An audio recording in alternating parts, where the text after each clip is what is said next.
Good evening. I'd like to call the Anacortes City Council meeting of October 10th to order.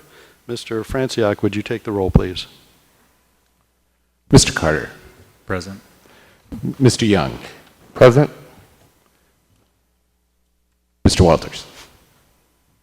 Here. Ms. Cleland McGrath. Here. Ms. Moulton. Mr. McDougall. Here. Ms. Hubick. Here. Thank you. Would you please join me in the Pledge of Allegiance?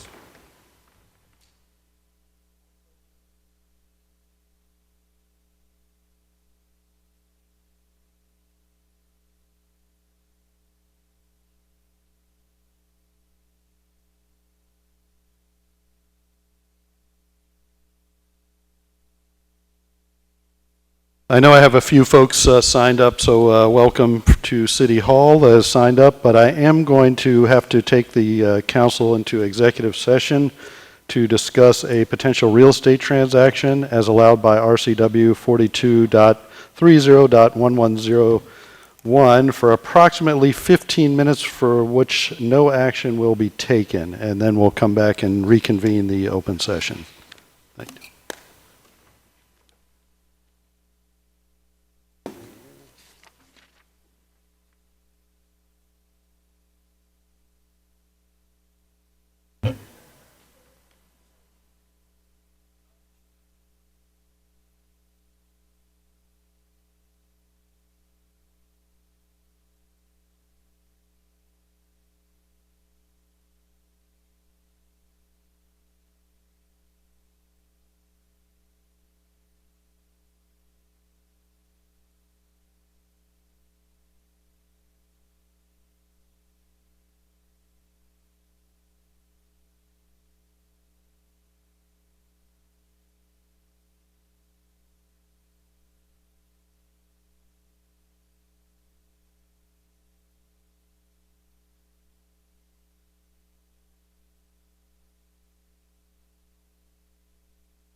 In case you didn't hear the mayor, the executive session has been extended a further 15 minutes. Thank you.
Okay, the city council has adjourned from the executive session where no action was taken.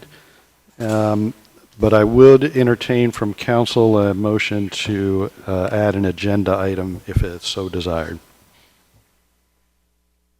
Mayor Miller, Mr. Walters. I move that we amend the agenda to add, I think probably right now, right after our executive session here, consideration of approval or authorization for the mayor to sign a commercial real estate purchase and sale agreement. Second. Okay, I think that's all I need to add an agenda item is a motion and a second, but I'll take a verbal vote. All in favor signify by saying aye. Aye. Okay, any opposed? All right, motion carries. I think for efficiency's sake, we add it at the end, or did you want to do it right now? Was that the... Okay. Suggesting we do it right now. Okay, so the item on the agenda is commercial purchase and sale agreement for the purchase of real property located at 9025 to 9029 Molly Lane, Anacortes, Skagit County Tax Parcel 129857 and 129856, which currently houses the Anacortes City Fire Station number 3.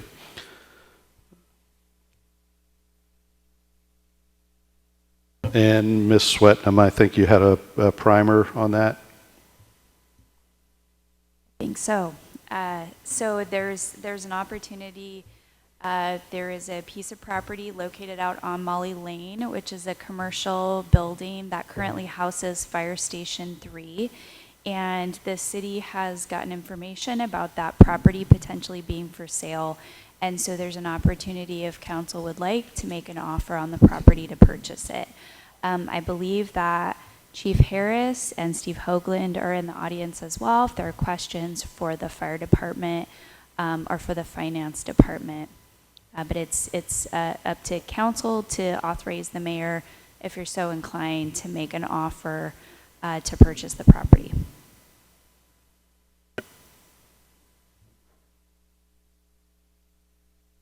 Mayor Miller, Mr. Walters. I'll make at least the skeleton of a motion here to get the discussion started, not necessarily in contemplation of having an immediate vote, because I may miss some things here. But I move to authorize the mayor to sign a purchase and sale agreement on Commercial Brokers Association forms in the amount of $2.65 million with at least a 60-day no risk to us feasibility contingency for the purpose of us performing a phase 1 environmental site assessment, a competitive market analysis, additional due diligence as we or the mayor or the fire chief may determine is appropriate for use of this building as a fire station.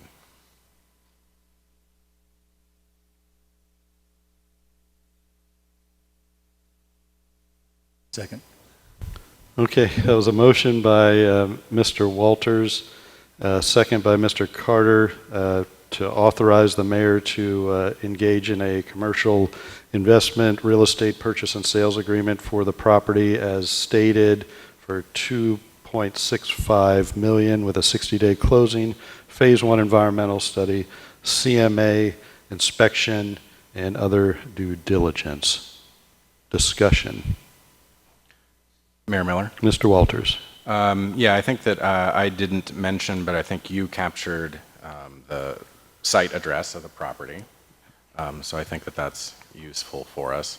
Also, I think the intent here of this authorization is for us to review the feasibility analysis prior to the contingency expiration date so that we know something of what capital expenditures we might incur in addition to the purchase price to make it useful as a fire station, and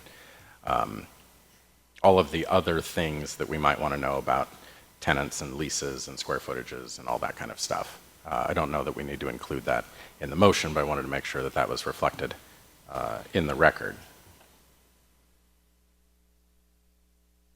Okay, let me go on and I'll speak to the motion. I think as a general matter, purchase of this property would be useful for us in that it would be less expensive for us than to build a wholly new fire station. Obviously, we would have a completely different product, a better product if we built a new fire station, but we do have a large number of expenses going forward, and fiber is one, obviously. There are several others. I don't think I would vote to build a new fire station at some of the advertised prices that I've seen in the newspaper and we've talked about in the Finance Committee of $10 to $12 million. I don't think that we're ready for that or have sufficient funding for that or want to incur that much debt for that matter at this point. So this is an attractive deal on those grounds.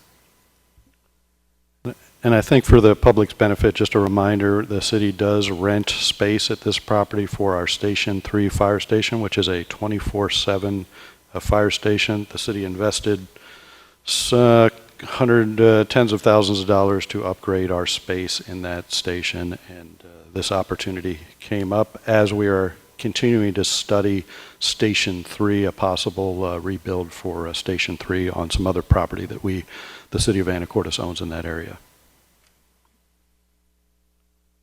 Any other discussion? All right, Mr. Franciac, would you call for the vote, please? Mr. Young, Yes. Mr. Walters, Yes. Ms. Cleveland McGrath, Yes. Mr. McDougall, Yes. Ms. Hubick, Yes. Mr. Carter. Yes. Motion carries. Okay, thank you. Miller? Mr. Walters? One other thing on that, I do think it would be useful for us to engage a commercial real estate firm for the various commercial real estate transactions that we have been talking about. This is one of them. I'm not anticipating we're talking about buying a bunch of other property around town, but we did have a discussion led by Mr. Young about Sharp's Corner property and how we might make use of that property. It'd be useful if we had somebody available to us with commercial real estate background to handle these transactions, and so I think we might want to get started on pursuing someone in that area. And this transaction would be a benefit for this transaction as well. Got it. Thank Mayor you. Miller, Mr. Young? I thought I might add a little bit to what Mr. Walters said, just for the chagrins. But at the end of the day, it's in the discussions that we have concerning real estate property is that, we do have some expertise, but it's always good to have an expert in your corner that's fighting for you, trying to make sure you're getting absolutely the best possible deal that you can. And it's just a process of making sure that the due diligence is done and without question. So that was what this was about. And as Mr. Walters mentioned, Sharp's Corner is one thing that we will need to discuss at some point in the future, as will be for other items as well. Thank you. All right. Thank you. All right. I am going to move on to announcements and committee reports. Number 4, so a couple announcements, and then I'm going to release a budget message, and I know that's why all of you are here. Actually, I didn't see anybody signed up for the budget message. But a couple announcements. Well, happy Indigenous Peoples Day, happy Columbus Day, happy Thanksgiving to our friends in Canada, happy Navy birthday, that's Thursday, and go Mariners. And let's see, also trestle update. So we received the final ATF report. I don't think it's anybody's surprise, but open flame source intentionally involved human hands on the surface of the deck of the trestle. What that really means for us is now the Anacortes Police Department does have the lead in the investigation. Again, I would encourage you, if you heard somebody talking about it, 360-299-1985 is our tip line number.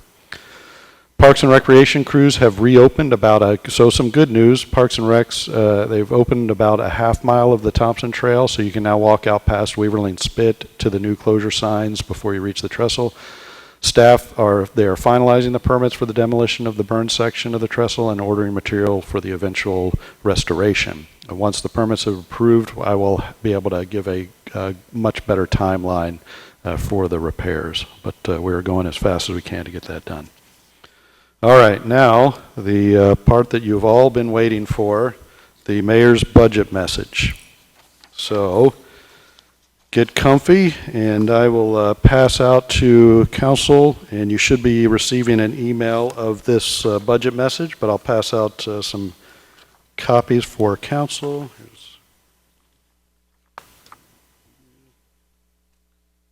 think that's enough, so here we go. Strap in. Honorable City Council and members of our community, in accordance with RCW 35A 33050, I am proud to present the city's 2023 proposed annual budget.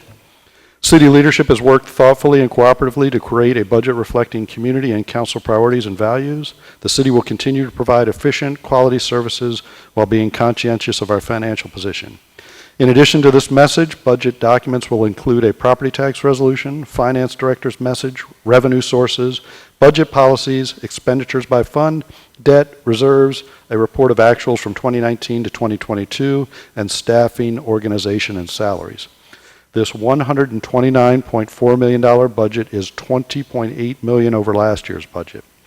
$12.5 million for the deconstruction and cleanup of our decommissioned water treatment plant as required by the Department of Ecology, funded by Water Fund capital reserves.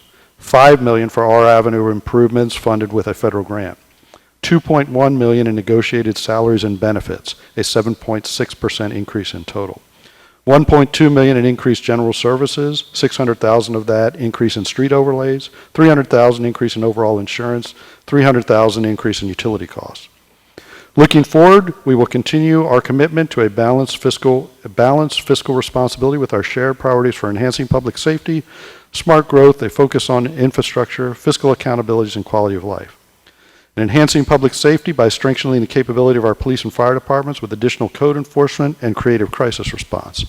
Smart growth with clear vision that supports a variety of housing options, enhances access to waterfront, supports downtown businesses, and protects our natural resources while we monitor the impact of recent code changes with respect to density and affordability.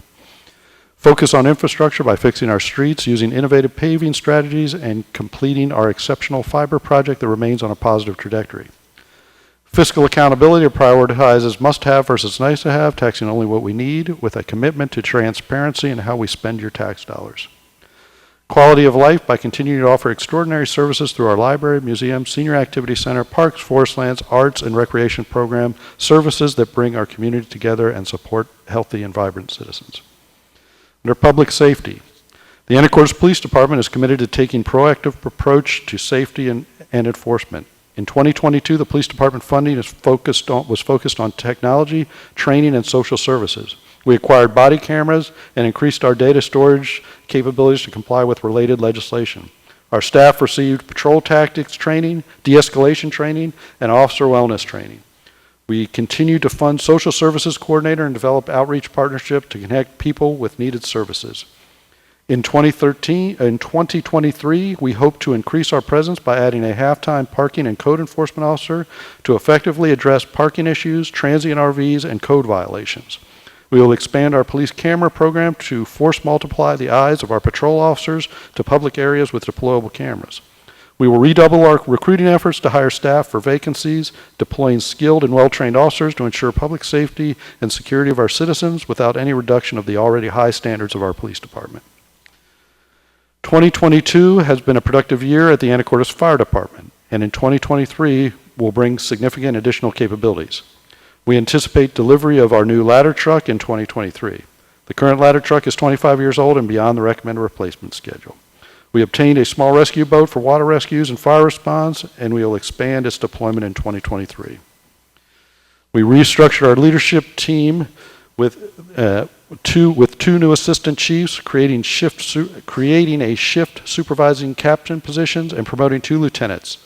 Following several retirements and staff transitions, the fire department welcomed 9 new employees to the department in 2022.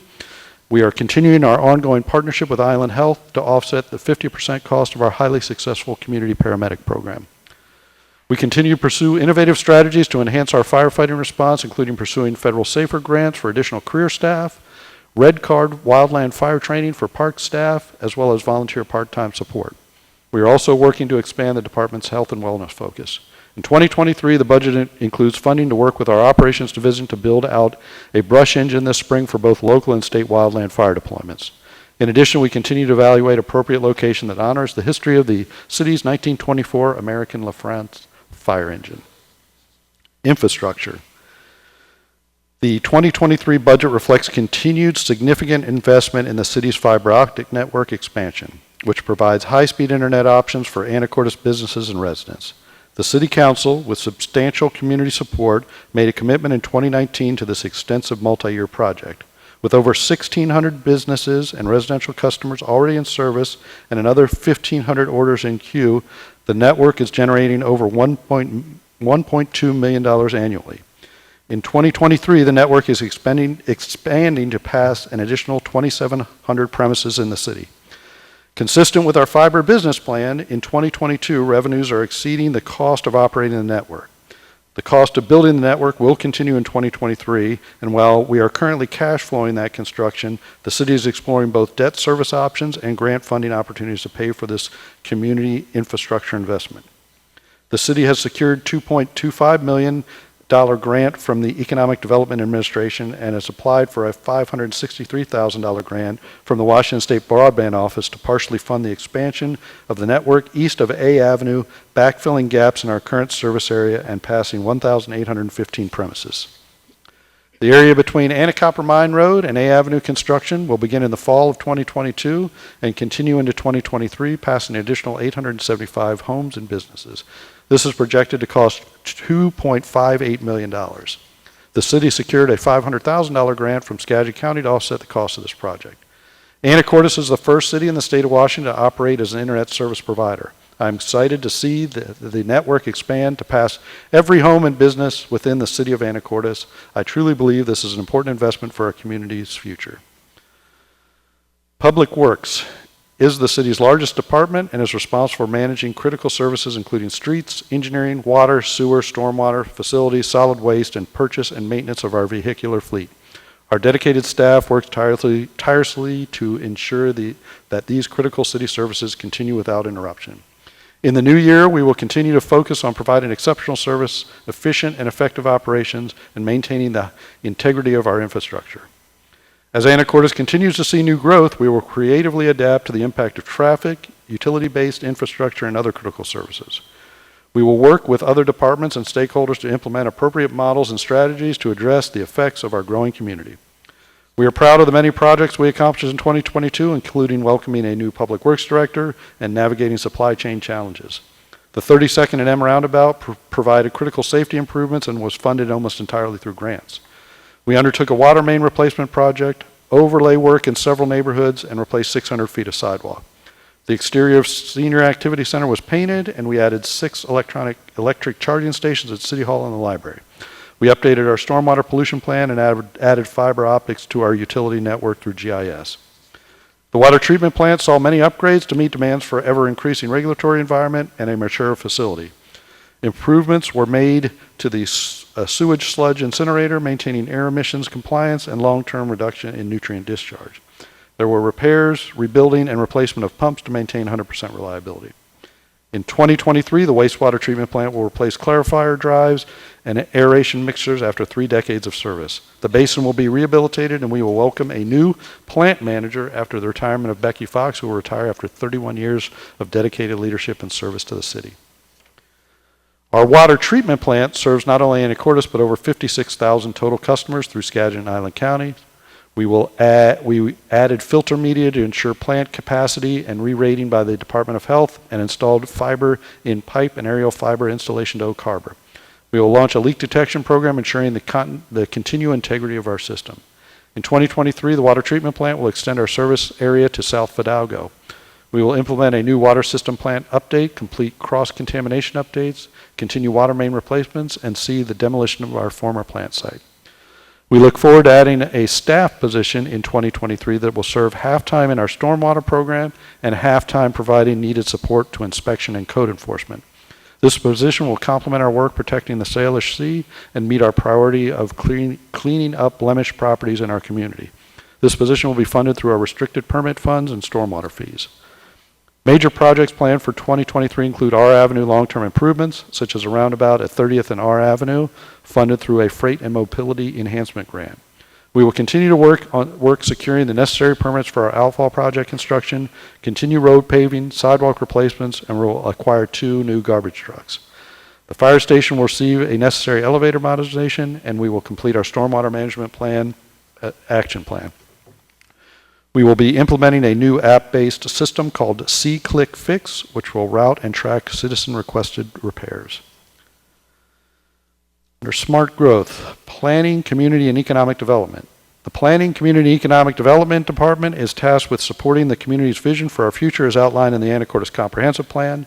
The values defining our work include sustainability, preservation, economic vitality, and providing a supported and connected community. With those values in mind, we continue to focus on the implementation of our Shoreline Master Program and the work we have begun with the Watershed Company and critical area updates to include implementation of newly adopted riparian management zone regulations. Critical areas are identified as environmentally sensitive areas protected through regulations. We have implemented an online map where the public can access information about their property and surrounding areas. The City Planning Department can then provide support, information, and permitting guidance for critical areas. We also continue our efforts to provide seamless service by eliminating what was once an entirely paper-based system to digital permitting process.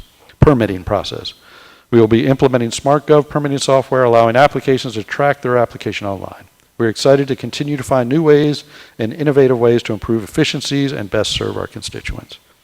In our ongoing support of the maritime industry, we will install a travel lift pier floats at the city-owned dock. In addition, in our capital facilities plan, we've included creosote pile and treated wood replacement that meets our lease requirements and supports environmental stewardship.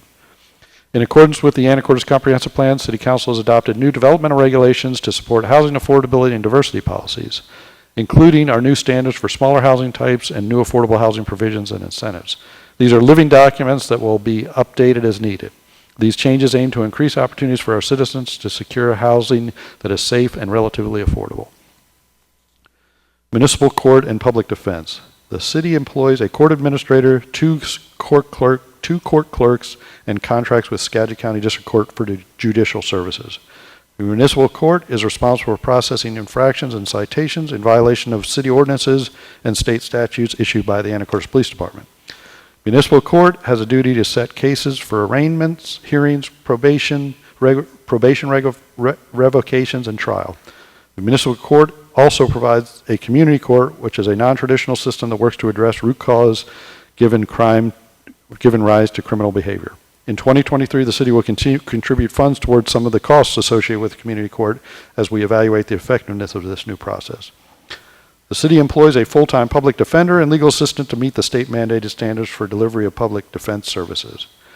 The budget maintains the commitment to continue to serve the community to the highest standards. Both the Anacortes Municipal Court and the Public Defender's Office continue to manage the impacts of the Washington State Supreme Court decision, State versus Blake. The Blake decision invalidated Washington's strict liability, making drug possession cases more difficult to prosecute. As a result, the Municipal Court now hears cases previously heard by County Superior Court. We are closely monitoring potential changes in state laws moving forward. Under general city business, the role of the city attorney's office is to provide in-house counsel to city leaders and staff, ensuring the city meets the highest legal standards. The city attorney's office saw 2 retirements in 2022, and we are pleased to welcome 2 new legal assistants to the team. One focus in 2023 will be on cross-training to build redundancy in key city services, including public records requests, prosecution services, and claims management. The legal department will focus on implementing the city's enterprise content management program in departments that deal with public safety records, including the Anacortes Police Department, Anacortes Municipal Court, and Prosecutor Attorney's Office. Human Resources. In January, I will be asking City Council to confirm my appointment of Riley Wynn as the Human Resources and Labor Relations Director. Ms. Wynn currently serves as the city's Human Resource Manager. The Human Resources Department is also staffed with a Human Resources Assistant and continues to receive assistance from the Administrative Services Director. The city evaluates the cost of compensation for our employees. As the city evaluates the cost of compensation for our employees, we recognize that inflation rarely equates to increased revenue streams. The city seeks to provide a livable and competitive wage to our staff while being mindful that we need to ensure long-term financial stability. In 2022, successor collective bargaining agreements were negotiated with the International Association of Firefighters Local 1537 and the Anacortes Police Guild units. Collective bargaining is currently underway for the successor bargaining agreement with the Teamsters Local 231 bargaining agreement. The Information Systems Technology Division supports computing and network requirements, playing a vital role in keeping the city's business moving forward. The work of this division is crucial to every department's success and essential to ensure stability and security of city networks.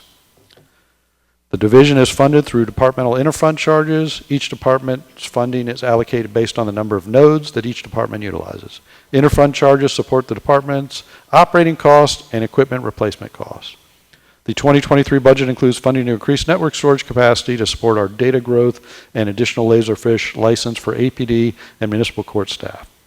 Restructuring of network segments will also improve security and protect critical data. Funding to replace legacy hardware is also included. IT training and cybersecurity awareness training will continue in 2023. Windows 11 Enterprise will be the primary operating system for endpoint devices. Quality of life. The stewardship of parks and community forest lands is the responsibility of our Parks and Recreation Department. Staff works daily to improve parks as well as providing year-round opportunities for our citizens to recreate. 2023 budget continues a commitment to the health and well-being of our local residents through the enjoyment of our Parks and Recreation program, enhancing our quality of life. We will continue the momentum created in 2022 by offering 10 different sports leagues, 50 classes, 9 community events in 2023. Our events such as Egg Dash, Kids Are Best Fest, Wonderland Walk, each attract over 500 local participants annually. In the coming year, we will make significant improvements to our parks. The design for a new skate park will be completed and construction is set to begin in 2023. Likewise, our new restroom near the playground at Washington Park is on track to be completed in 2023. Our senior activity center is operating at pre-pandemic levels with nearly 100 visitors a day and a full host of classes and activities. Art, physical fitness, education classes are back at the center. As the only accredited senior center in the state of Washington, we take pride in providing innovative programs such as Aging Mastery, where participants learn a roadmap for life after retirement. Anacortes Museum staff operates 3 public facilities in our historic downtown: the Museum and Research Library at the Carnegie Building, the Maritime Heritage Center, and the National Historic Landmark W.T. Preston Snag Boat. Beyond these structures, the museum outreach extends to stewardship of Bill Mitchell murals, creation of interpretive signage at significant locations, and digital platforms linked to the museum website to more than 80,000 archived photographs, historic films, and online access to 110 years of local newspapers. The Anacortes Museum provides dedicated customer service for residents and visitors while working in collaboration with community organizations with respect to our history. The library. I encourage everyone to rediscover the incredible community space that is your Anacortes Public Library and everything it has to offer. The library creates connections and enriches the community with resources and programming available to all. In 2003, we'll see our children's area update come to fruition thanks to a generous donation from Anacortes residents Bob and Sylvia Maxon.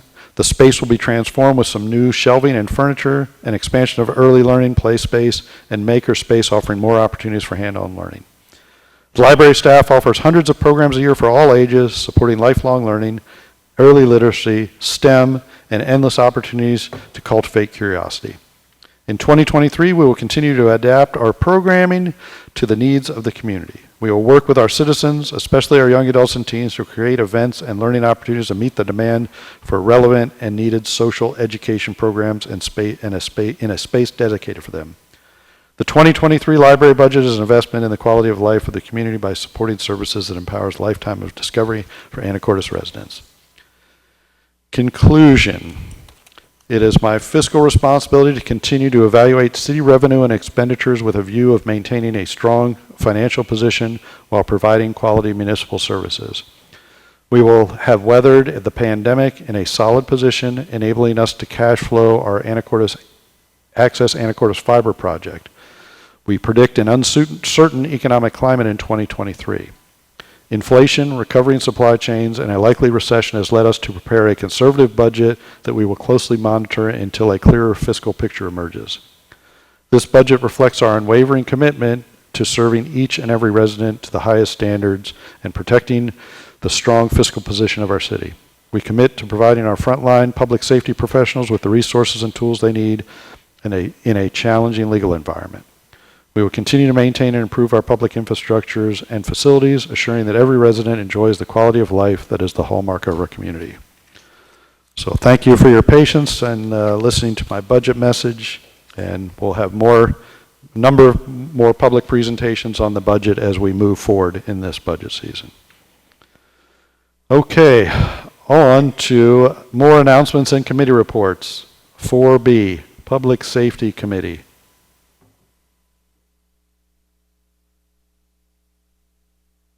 Mayor Miller. Mr. Carter.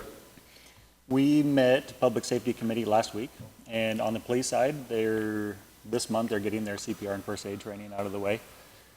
And also, we had an update on the Oyster Run. We didn't have any significant issues within the city for the Oyster Run. There were a few outside of the city, but within the city, things went pretty smoothly.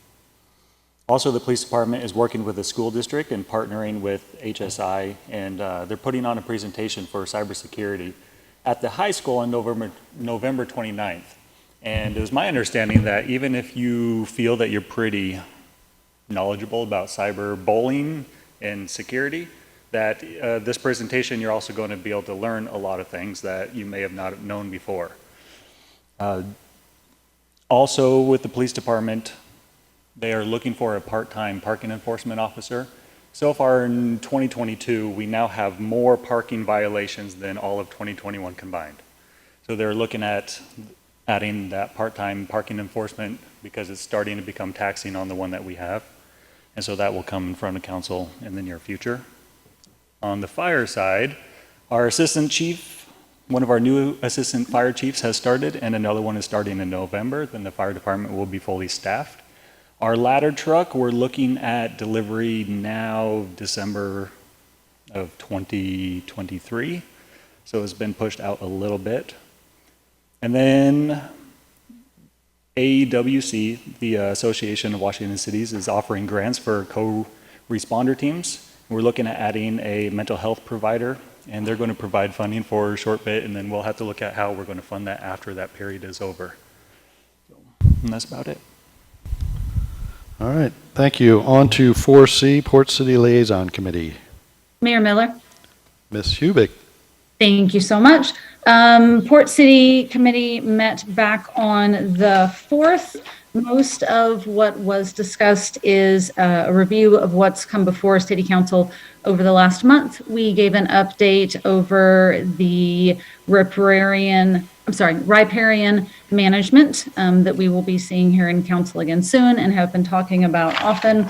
We went over the shoreline master program as well, as gave an outfall update, which again has been postponed after hoping to start this year. We in turn received updates from the port on things that they are working on around the RV park at the marina, giving an update about a work study meeting, looking at redeveloping the West Basin and work that they are doing on redesigning T-Dock. Also giving an update for property located out by the airport, zoned light manufacturing, and we are all in the middle of our budgets. Thank you. All right, thank you. Any other announcements, committee reports? Mayor Miller. Mr. Walters.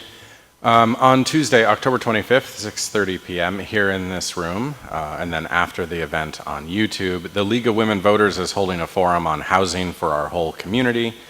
Speakers include our Housing Affordability and Community Services Committee, the Anacortes Family Center, Quantum Construction, Habitat for Humanity, and Skagit Community Action. We'll be talking about how the lack of affordability in our housing market distorts our local economy, affects our whole community, and what the city and some of our nonprofits are doing about it and how you can help. So again, that's Tuesday, October 25th at 6:30 p.m. right here in this room or after the event on YouTube. And you can visit SkagitLVW.org, the League of Women Voters website, for more information. Thanks. Thank you. Any other announcements, committee reports? Okay, thank you again for your patience. For those of you who have weathered through the first hour and 15 minutes, I have a few folks signed up. This is the time on our agenda where we open the floor up for public comment, for members of the public to address the council on any item that is not on our agenda. So I've got, looks like 7 signed up, so I'll just go right down the list. We usually give you 3 minutes to speak. And you don't have to speak if you signed up, and if you just want to say you agree with the speaker. So first I have is Marianne Ryan. The topic is health and safety.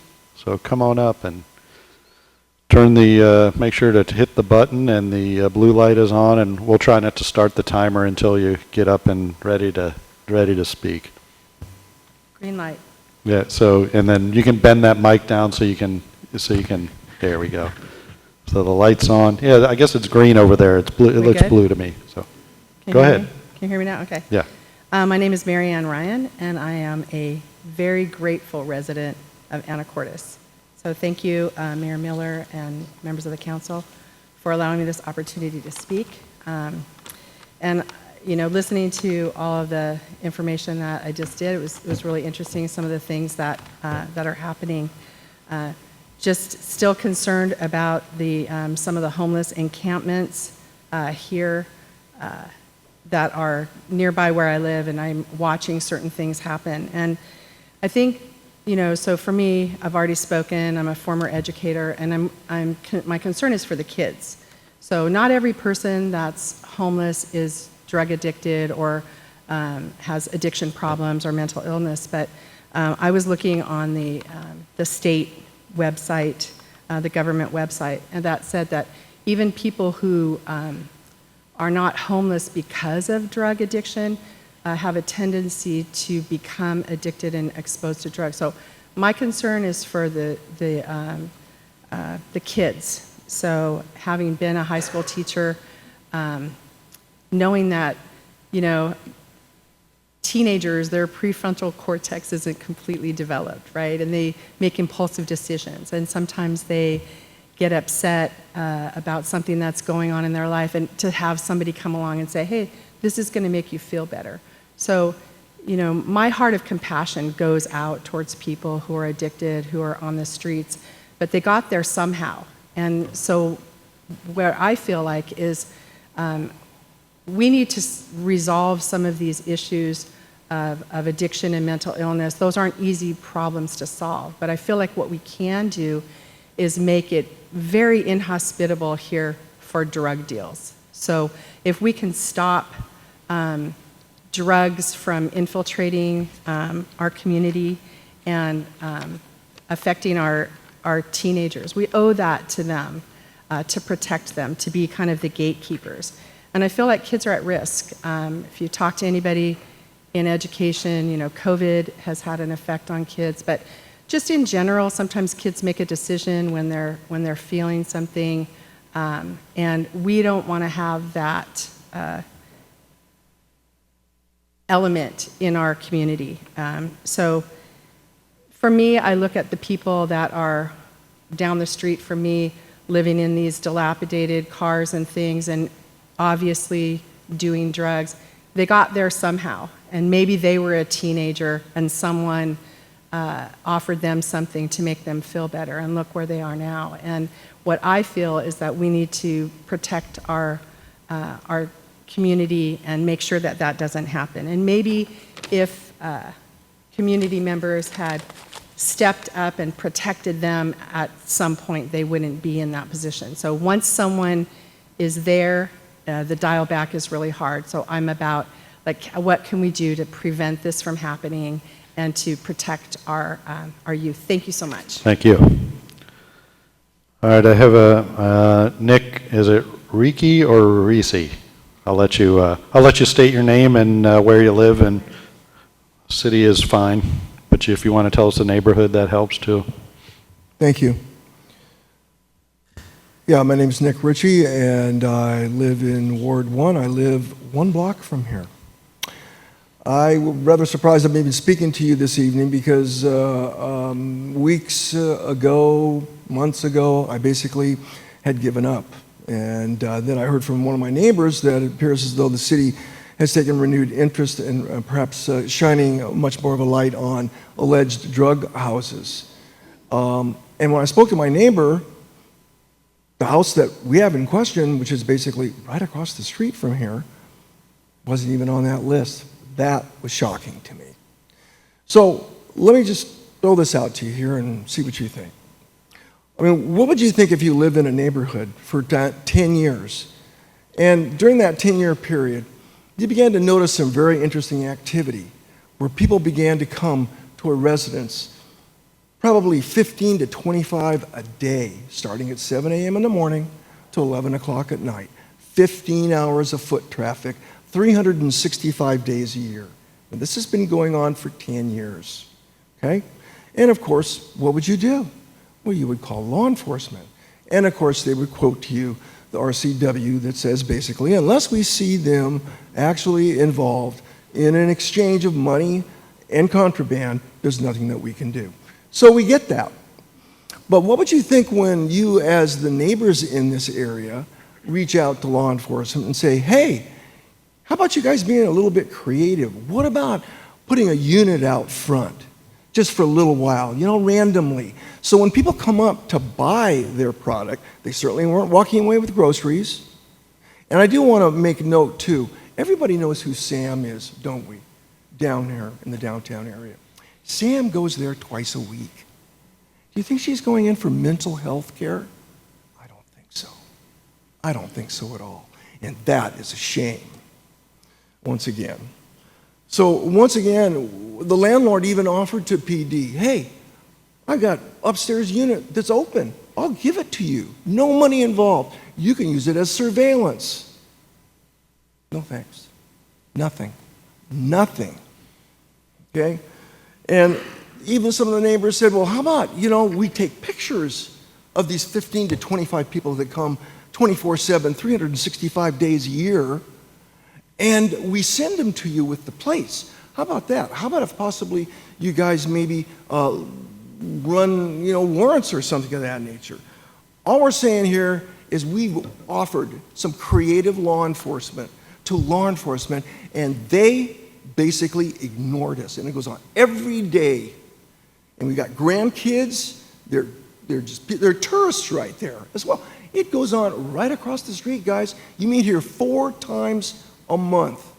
And at 6 o'clock, they're still going in, and they're not buying groceries. Okay? So what we're requesting is that this house get put on the list, and there be some creative law enforcement. Thank you very much. Thank you. All right, next on the list, I have a John, and either I can't pronounce it or I can't read it. Ping Kwok, help me out. Sorry for that. And the topic is homeless. So if you'd state your name and where you live. I'm John Pincrush, and I live near Smelk Beach. First, I'd like to thank who's ever responsible for cleaning up Fidalgo Bay roads. Many people noticed that. For several years, we had 2 homeless camps near our house. Both camps were kept reasonably clean. This year, things have changed. There are 5 homeless camps in the area.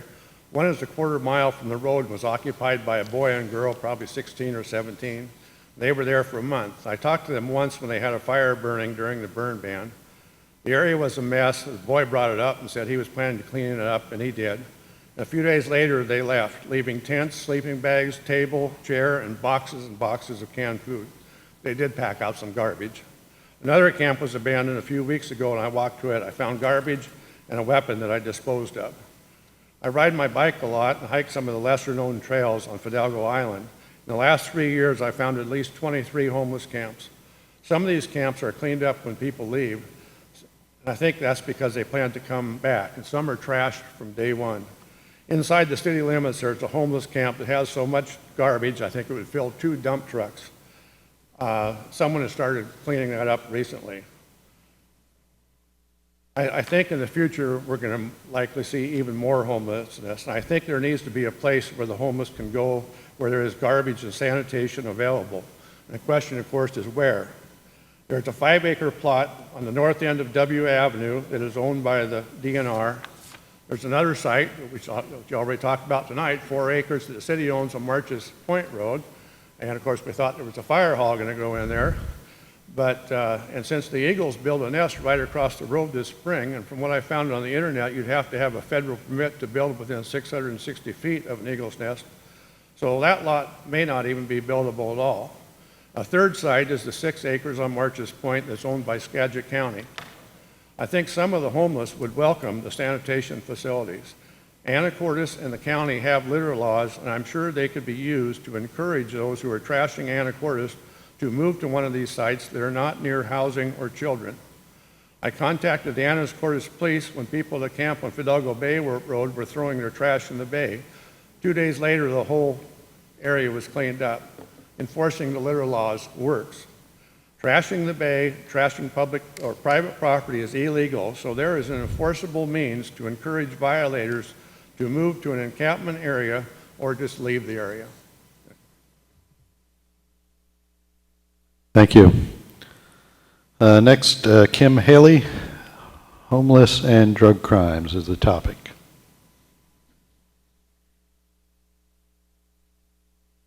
Okay, I am Kim Hawley from Anacortes. I live in the off D Street. Good evening, Mr. Mayor and City Council. As you are quite aware, the issue of our city's homelessness, illegal RV camping, and drug crimes is of great concern to our citizens. Mayor Miller, you have stated your commitment to public safety, and recently at a council meeting you were quoted as saying, "You take seriously the housing needs of the homeless and the public safety of our community." We are very happy to hear that. As a concerned citizen, I went to the city's website to review the minutes of city council meetings. I assumed that this review would give me a clear idea of what our city government is doing to positively impact this public health and safety crisis. I reviewed the minutes of the 37 city council meetings from January 3rd to October 3rd of this year. I was particularly interested in reading about the actions of our Housing Affordability and Community Services Committee as they tackle this issue. What is the committee doing? I was also interested in reading the public comments concerning this important issue. What are our residents saying? I wanted to get informed, and I was hopeful these minutes would provide specific information on our city's actions. In these 37 meetings, the homelessness, RV, and/or drug crime issues were mentioned by citizens 22 times. In fact, the majority of citizen concerns shared at city council meetings this year were on that very topic. No other public comment topic even came close. What did I find out about city actions? Honestly, not much. I read when the Housing Affordability and Community Services Committee had a meeting cancellation, had a workshop, listened to a presentation, or had a guest speaker. I learned of topics discussed, but no goals, no action steps, no timelines, no follow-up, and no real information was shared in the minutes. I read the minutes from 37 meetings and still have no idea what the city's plan is, what real steps have been taken, and what our progress has been. I understand there are some laws creating challenges, but this really is not an excuse. So I still ask, what is the city doing? What is the plan? And how are our city leaders measuring the success of the plan? Without clear goals, an action plan, and metrics, it's really all just meaningless talk. This is really unacceptable. We want better. No more tidbits about discussion topics at committee meetings. We want an accountable city government that communicates with clarity, specificity, frequency, and transparency in response to this clearly major concern shared by citizens. So in summary, I do still ask, what is the plan? How will we measure our success? When will we have this information? And where will the city be posting it so all interested citizens can access it? Thank you. Next up, Mark McKeithron, Health and Safety.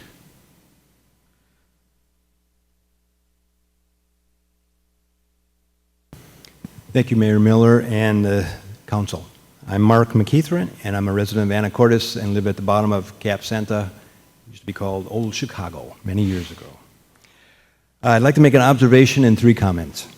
Recently, we were blessed to be able to make a trip to our counterpart in the U.S., the New England states, and we had a chance to see 9 different states, and our goal was to see smaller roads and small towns like Anacortes. The very popular ones had similar characteristics to our town. There was location, the scenery, great places to eat, outdoor places to visit and explore. But there was a big difference. There we felt safe all day. We walked on many trails. We felt safe. We walked at night to dinner. We felt safe. There was no derelict RVs. There was even simple signs like at the roads that would say, no overnight parking. The towns looked like Anacortes used to. We lived just 5-minute walk from here. We drove tonight because we would be walking at home at night along Market and 6th Street. And seeing the people that come and go from there, I also no longer feel safe to walk past there at night. I appreciate some of the activity that has been happening from the council. I saw an email by Councilman Ryan Walters that does address the issue.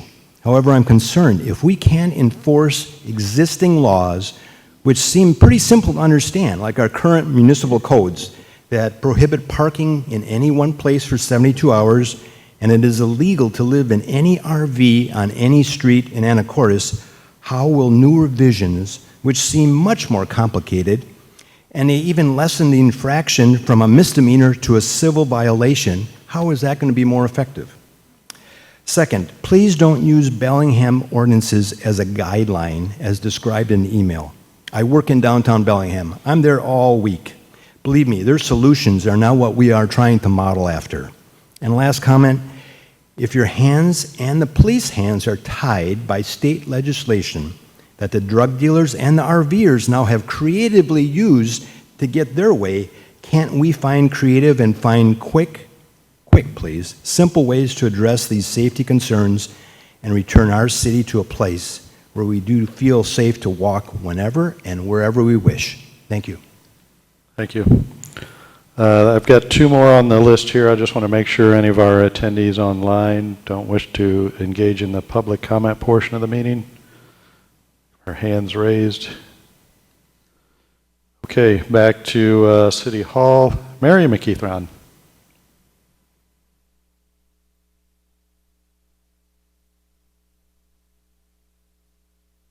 Hi, I'm Mary McKeithron. Thank you for giving us the opportunity to talk to you tonight. I live at the basic Cap Santee with my husband, and I just want to make a few comments about the proposals that the Housing Affordability and Community Service Committee has submitted to the city attorney for review. While I appreciate your hard work, and I know that many hours have gone into that, I am puzzled how new ordinances would be any easier to enforce than the ones we currently have. The idea to change the 72-hour parking limit to be measured by block and not by any movement of the vehicle is easily skirted. I watched an RV which was parked on 6th Street for 3 weeks being towed behind a pickup truck around the corner to Market Street on September 11th, where it sits to this day. Would the new ordinance help this situation? Not at all. I'm confident that illegal activity, including drug trafficking, has been taking place in and around this RV for months. It is proposed that citations for parking offenses or sidewalk obstructions be changed from misdemeanors to civil infractions, which is a reduction in penalty. I don't understand the reasoning in this, as there is less consequence to the offender. So rather than adding more layers to our laws and reducing existing penalties, I want to encourage the City Council to support the enforcement of our current ordinances. 2 legitimate ways of doing so are, well, we hear the police department is short-staffed, and I appreciate that they're asking for a part-time parking enforcement officer. The Citizens Auxiliary could be effectively used to help monitor these situations. I'm not sure what their responsibility or the breadth of their work is, but I don't know why they can't be utilized to help out in this manner. Another option is to use an electronic chalking system which has license plate recognition and is operated through the parking enforcement officer's vehicle. That is done in Kirkland. So those are just 2 suggestions. And again, I do also appreciate your time and really hope that we can enforce the laws that we have instead of rebuilding and, starting all over with things that especially lessen any kind of consequences to offenders. So thank you. Thank you. All right, I've got Mary Jo McCardle.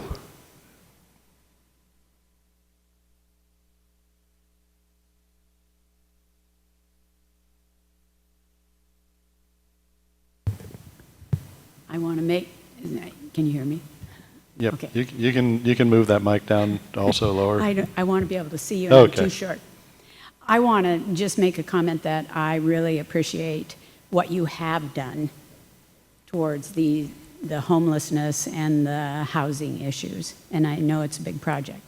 I want to acknowledge the change in the apartment or the hotel that's now going to be converted to some type of housing, and they're going to open up, 43 units to, I think that's a wonderful idea, and it's an avenue that hasn't been thought of before, and it's a great idea. Also, the City of Hamilton is doing something with a cooperative agreement with a developer. That is something I think the Anacortes, we should look at as far as requiring or coming to a legal agreement regarding a housing development and keeping a percentage of that housing development in a sustainable, affordable category. I've seen that done in other communities, and it's essentially a 50-year agreement where those houses are maintained in either the lowest low and upper end of the affordability. I think thinking outside the box is really critical, and there are a lot of opportunities for doing that and addressing the affordable housing issue, and I think that might run over in assisting the homelessness and the RVs parked on the street. I also want to comment about why we have such a restrictive rule about RVs parked on people's property and not being able to live in those, where we have decrepit RVs parked in the street that just seem to go forever and ever and ever. We have an opportunity to maybe change those rules where people can, through a process, maybe get a permit to have an RV on their property that could ease the affordability until we get affordable housing built. Why are we making it so restrictive and penalizing people who have the ability to have an RV and connect it to the services that eases the affordability issue until we can move forward and give the property owners more of a right to have RVs, and maybe we'd get more off the street. Thanks. Thank you. All right, I don't have anybody else signed up, but if you maybe came in late and you wanted to address the council.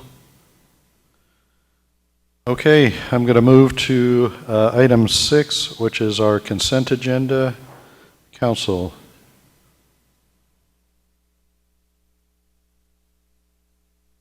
Mayor Miller. Mr. McDougall. Move to approve consent agenda items A through E. Second.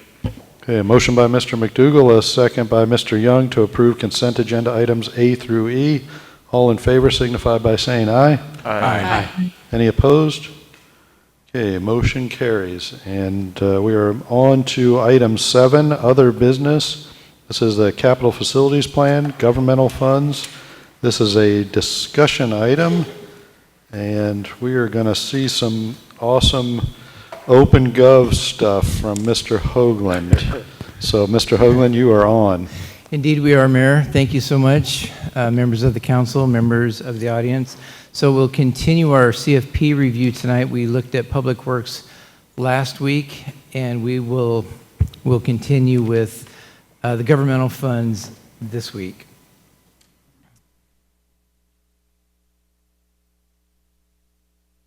So I wanted to point out that we got all this material loaded onto the city website. So if anybody goes to anacorteswa.gov, click through to the finance page, and then you can click through to the capital facilities plan, which I've pulled up right here. If you click on the OpenGov transparency portal, then it will pull up the CFP totals by category. I sent out a tip sheet earlier today and explained that this was my favorite view of the CFP. It's very easy to look at. It gives you a quick snapshot of all 6 years of the CFP, 23 through 28. And as you scroll down, you can see all the different departments. We call these categories, but they're effectively departments through that 6-year planning horizon. And then, of course, there's different ways to view the data if you're more, if it helps to see the data visually in graphic format. At any rate, this is where we'll start. We looked at, again, CFP Public Works last week, so tonight we'll look at general government projects, fiber projects, parks projects, and fire projects. So we can just kind of go down the order. Sorry, before we get too much further into that, back to the main CFP section of the finance website. What I just clicked through to was the Open Transparency portal. If you come down to the next link, the CFP budget book, click through to that. This brings up the draft budget that we have in place. There's still a number of things that need to be updated. What I wanted to point out, though, if you scroll down through the document down to the very bottom, we've got summaries by year of revenue type, summaries by expenditures, and then down here are links to the individual projects. So we can look at some of these in a little more detail. I'll jump back up here to this view and just jump into general government real quick. So when you get to this view, you can click on any of these departments, and it'll put, what you're seeing here is the summary by department. If you click on the department link, it'll illustrate the projects that feed up into the total. Mayor Miller. Mr. Walters. A quick question. What's the difference between going to CFP general government projects in this list versus going to the view on the left that says CFP Gen Gov projects? Yeah, it's the same view. So if you click on to general government projects, it'll just jump into that same view. Yep. So only a couple of items in 2023 that I wanted to point out.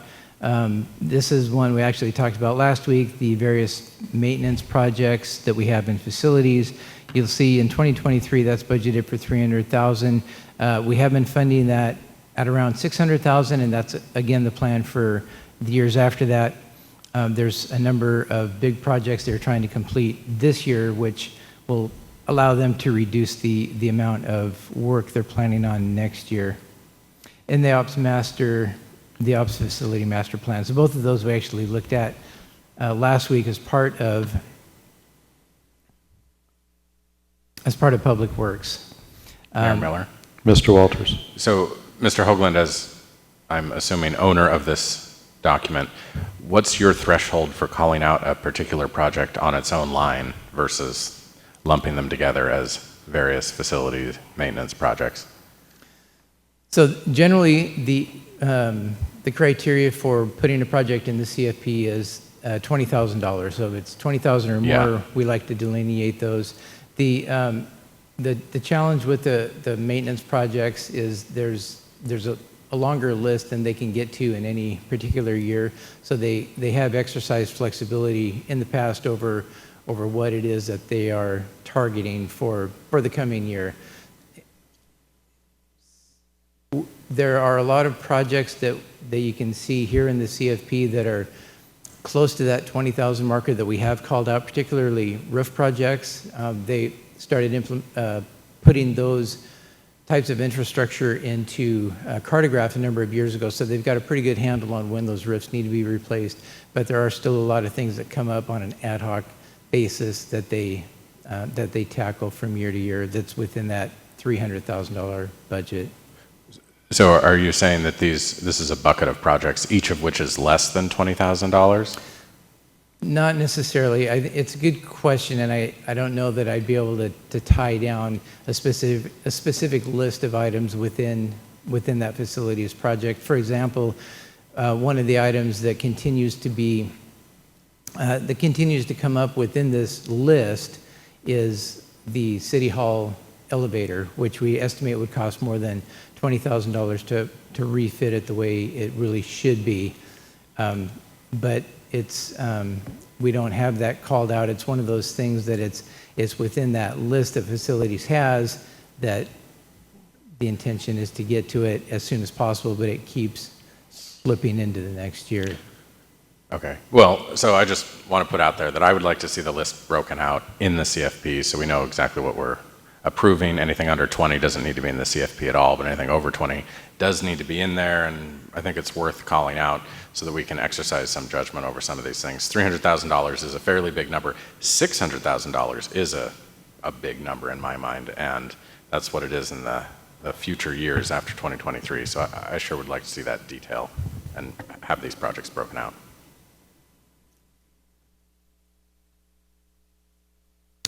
So my thought was to move through these projects a little bit rapidly. Most of these are repeat projects the council, I think, is familiar with, but I'd be happy to dig down into each of these individually. One thing I did want to point out, though, just because it's a way to illustrate the stories, the Community Recreation Center that we have budgeted in 2024 for $20 million. If you go back into that stories page,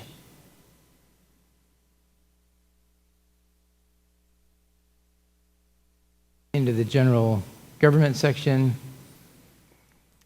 the Community Recreation Center. So, and bear with us, we're still early in this OpenGov implementation process. Some of these pages you'll see are not finalized. There's some formatting and editing issues that you may see, but I do like this feature. We can put a graphic in here to illustrate what the project looks like. The summary information is generally good information. It's at a much more detailed level than what you'll find in the six-year spread.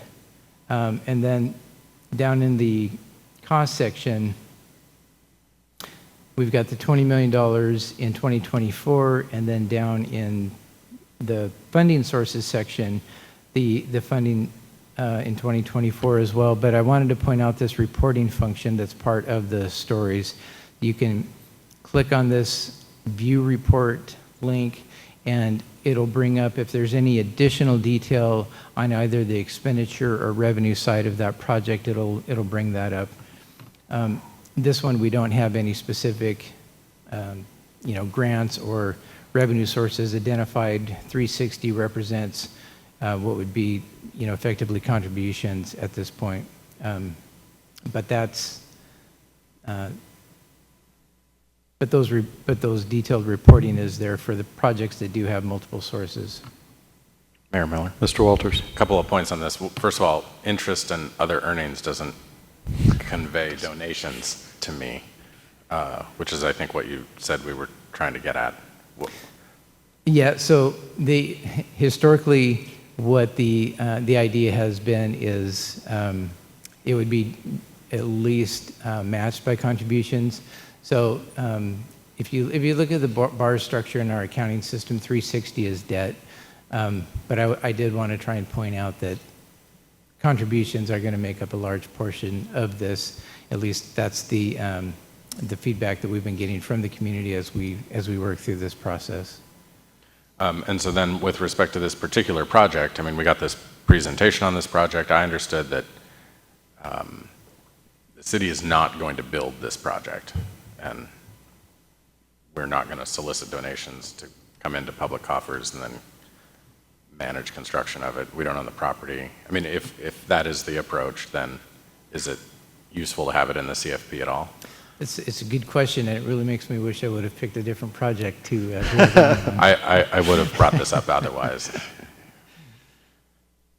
It's fair question. It's a fair point.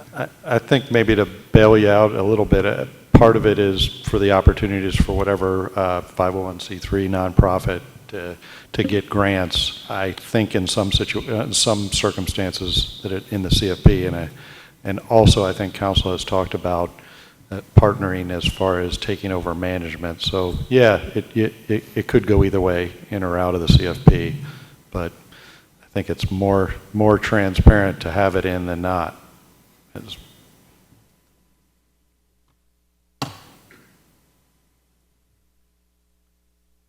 But 360 in that title is a terrible bars number for it, yes, I'll.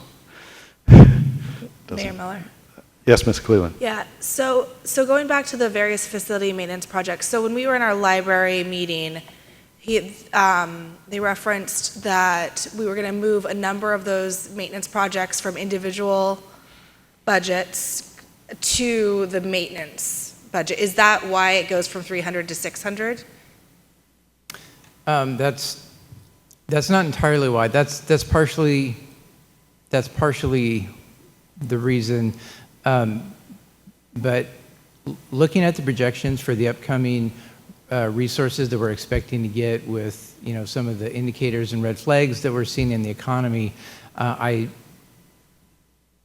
suspect, I've talked with staff and the mayor about this as we're developing the budget, but I suspect we're going to feel a pinch in the real estate excise tax that we use to fund that line. So working with Public Works, working with the mayor, we work to get that line item knocked down to 300,000 to try and save some of those resources for other things.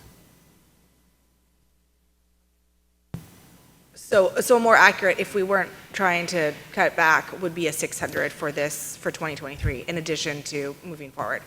Yes, So okay. Yeah, it's a certainty that there are more facilities projects than resources available to do them. So yeah. Okay. Thank you. I just wanted some clarification as to the major increase. Mayor Miller. Mr. Walters. I think that begs the rhetorical question that is not necessarily one that Mr. Hoagland has to answer, but why can't we see the projects then? I realize Public Works usually doesn't like to show us what the projects are, especially after the library carpet kerfluffle of a couple of years ago. But, that was a logical outgrowth of not showing us, of showing us what the projects are and then coming in way over budget. And the solution, I think, is not to hide the projects from us. And this is not a this year development. It was what we dealt with last year too, and maybe the year before, but I think it's time to undo it. Mayor Miller? Mr. Young. Just to make sure I'm following just what was said, I think what you're, don't mean to interpret or put words in anyone's mouth. What you're saying is you want to see what's being proposed, or the thought that goes into it, just so we can make some determinations as to whether we agree with it or not. Okay, yeah, thank you. Okay, so if there are no other questions on general government projects, we can jump down to fiber. You can see in the fiber category, there's just 3 years left of build out in the CFP that we have identified now. The EDA area, Southfield EDA area in 2023, South Fidalgo Bay in 2024, Guaymas View in 2023. And this item, the equipment for developers, this is the equipment that is needed to do that build out that's not part of the specific projects that we're working on. For example, when a housing development is going in, and that we want that equipment to be there as part of the infrastructure that's being built. That's something that we are accounting for.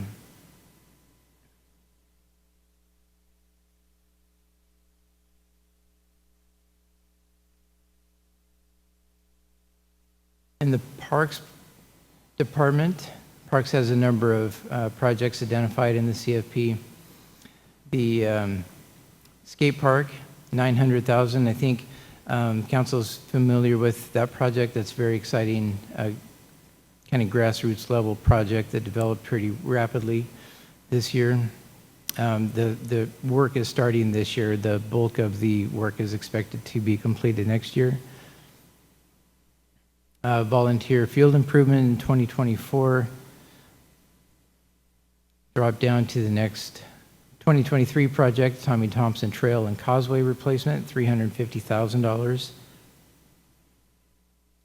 Park infrastructure, we generally budget $25,000 to $50,000 for projects that need to be done around the parks, including Washington Park. Cap Santa Lookout improvements. This is another project that I believe is starting this year, the bulk of which will be completed next year. Re-roof Washington Park Caretaker House. So this is one of those projects, Ms. Cleveland McGrath, that does fit into that criteria that you were describing, where those projects where it makes sense moving them out of facilities and into the individual department budgets. The same is true with some of these smaller projects here.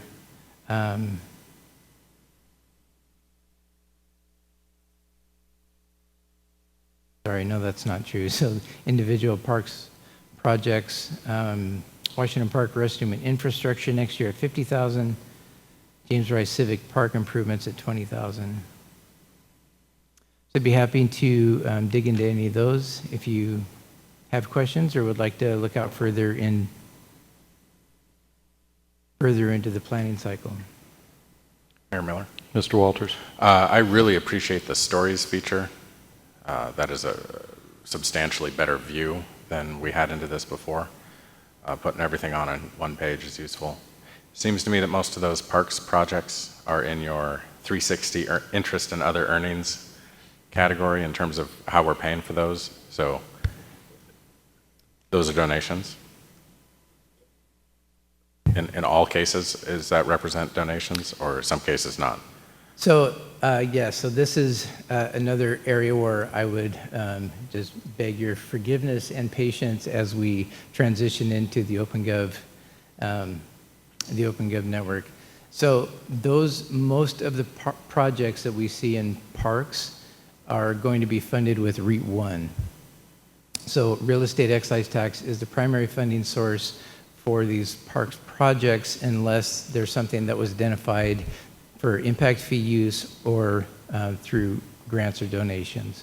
And is there a place that we can go to see a view of how all the both REIT 1 and REIT 2 are being allocated across a 6-year planning period? Yeah, there is a report that shows REIT use. So can you send it to us later or something? Yeah, absolutely. Okay.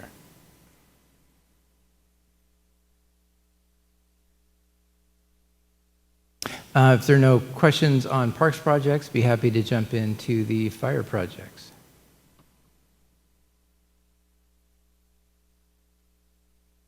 We still have March Point Fire Station in the 2024 CFP at $4 million.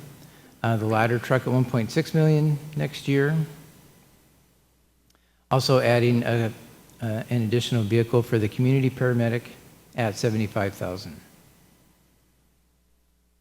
So in order to use either REIT or impact fees, a project needs to be included in the CFP, and I believe that some of these are using fire impact fees.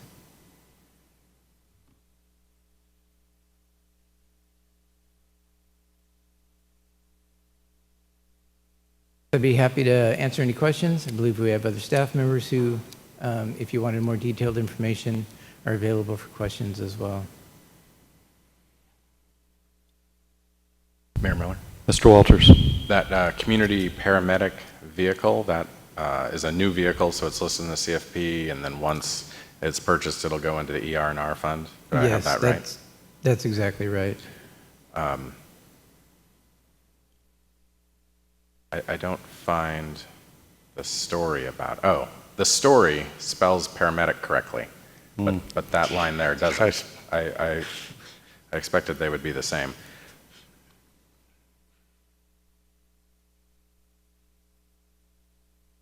So I guess my only remaining question is, do we need a $75,000 vehicle for that position?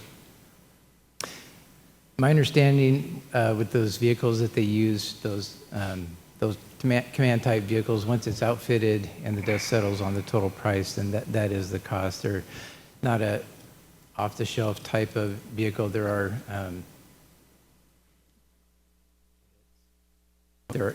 adjustments, improvements, and equipment that need to be made to it.